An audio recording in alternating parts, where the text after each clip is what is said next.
Hello everybody, my name is Adam Thorne and welcome to a sort of special episode of the Australian Aviation Podcast. It's a very special episode, I'd say, Adam. It is, and just to give you a little bit of background here, we're doing this because we've had a big breaking news story earlier today, which is Bonza, which is Australia's newest airline, is cutting 5 of its 27 routes from its initial network. Now, this is something that we probably thought would have happened maybe in a year or so, but it's actually happened a few months after Bonza's launched. To discuss this with me here is Jake Nelson, our senior journalist. Jake, welcome to this sort of show. Hello, Adam. So talk me through what's happened today and what's the kind of significance of it. So this announcement came through today. It's applying as of the 1st of August. Bonza is going to stop flying between Sunshine Coast and Coffs Harbour, Sunshine Coast and Port Macquarie, Sunshine Coast and Tamworth, Cairns to Mackay and Toowoomba to Whitsunday Coast. Those routes are being axed entirely. Other routes are going to have their services reduced by 1 flight per week, basically on days that have less demand. And why is this? Well, it's sort of a perfect storm as far as Bonza is concerned.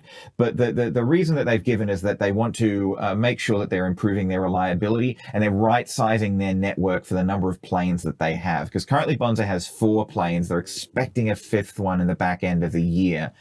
But there's been a situation where they have 4 planes that are trying to serve all these 27 routes. And in addition, they're having issues with staffing due to the ongoing talent shortage in the industry. They've had problems with training due to aircraft maintenance issues. They have had, I think Carly Povey, the chief customer officer, said to us that they've had something like 10 bird strikes in 9 weeks. So it's partially a bit of bad luck for Bonza, but also this whole situation has just sort of come together in something where they can't really ignore it anymore. And so they're pulling back to focus more on reliability and pushing the routes that are in higher demand. So there's some routes that they're not axing, but they're cutting back services. But there are 3 routes which perform very strongly. That is Sunshine Coast to Albury, Sunshine Coast to Avalon, and Melbourne Tullamarine to Port Macquarie. And those 3 are actually having their frequency increased by 1 flight per week.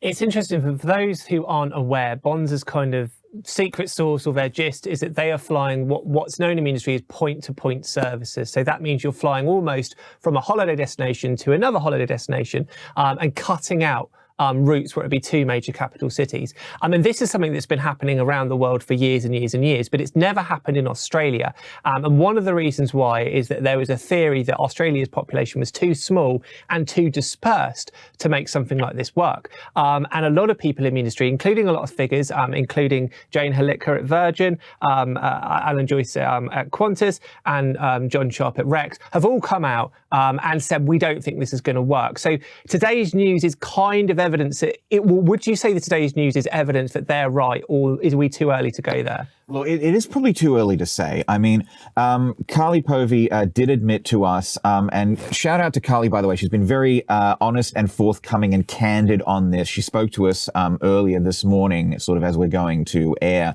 But she basically said, yes, this is happening sooner than we would have liked.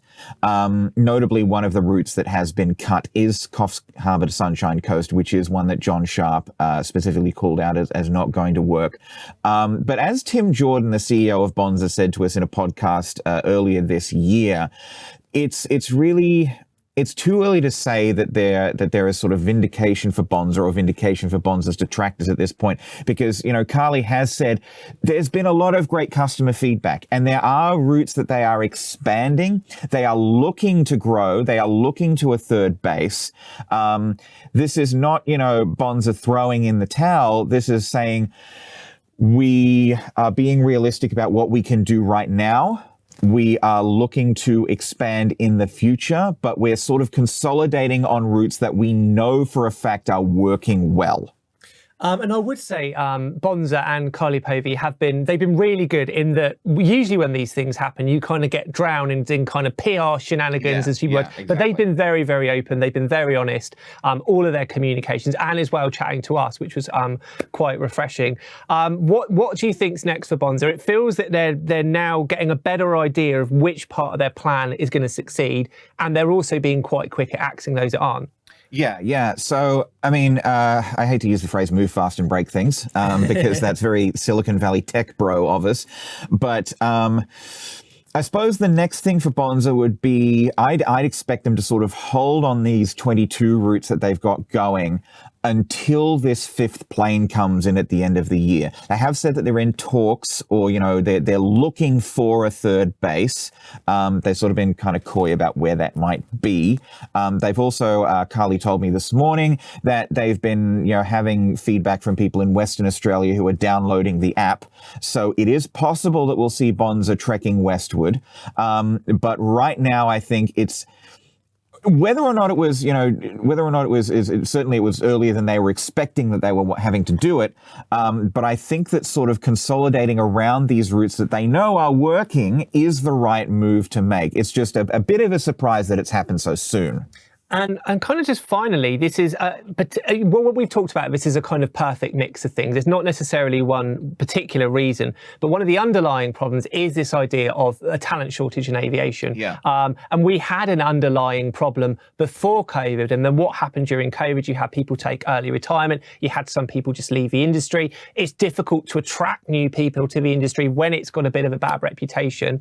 And obviously that affects the smaller carriers more than the bigger carriers, but this just feels another example of where this talent shortage is actually having material effects. We're seeing services cut because we can't get the right people. I mean, Rex has done it. Rex is it's not, on the same footing as Qantas and Virgin, much as it would like to be yet, but it's certainly bigger than Bonza. And Rex has been cutting back on regional services as well, due to this talent shortage. They actually, say that they're forecasting at something like it was a $37 million loss this year. And they're saying that, a lot of that is from the talent shortage. They just can't get the pilots.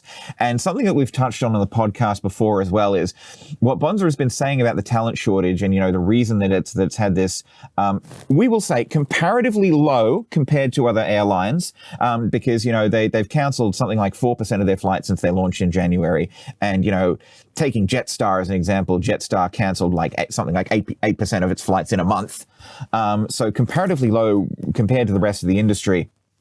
But one reason behind this is that they've had issues training their pilots because their planes have been grounded due to these mechanical issues. And the thing as well is that Bonza is using the 737 MAX 8. It is the first airline in Australia to be using the 737 MAX family. Virgin only just got its first MAX 8 a couple of weeks ago.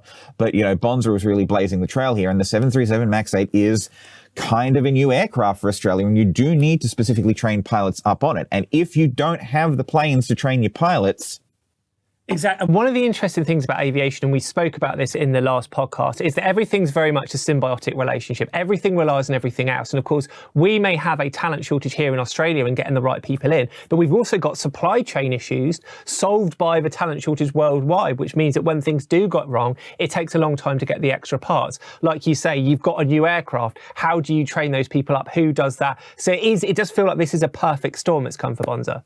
And there's also the issue of, we've seen some Bonza planes, or planes that were earmarked for Bonza from, it's the lesser and sort of the lessor and the one of the major investors in Bonza 777 Partners.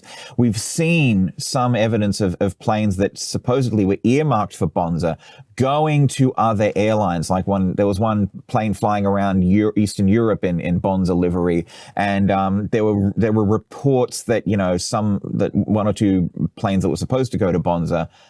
I can't confirm this right now, but there were reports that some of these planes were going to Flair Airlines, which was a low cost carrier in Canada. And then of course we're tracking back to the issues that Boeing has been having putting the 737 MAX 8 together in the first place due to its troubles with its supplier Spirit Aerosystems. That's the reason that Virgin took so long to get its first MAX 8. So as we say, it's a perfect storm, and it's sort of a worldwide storm. Well, that's probably just about all we've got time for this little update. We're going to have exhaustive coverage on the website over the next couple of days. It's australianaviation.com.au. But otherwise, we will be back and do a full podcast breakdown next week. But for now, for me and Jake, goodbye. Goodbye.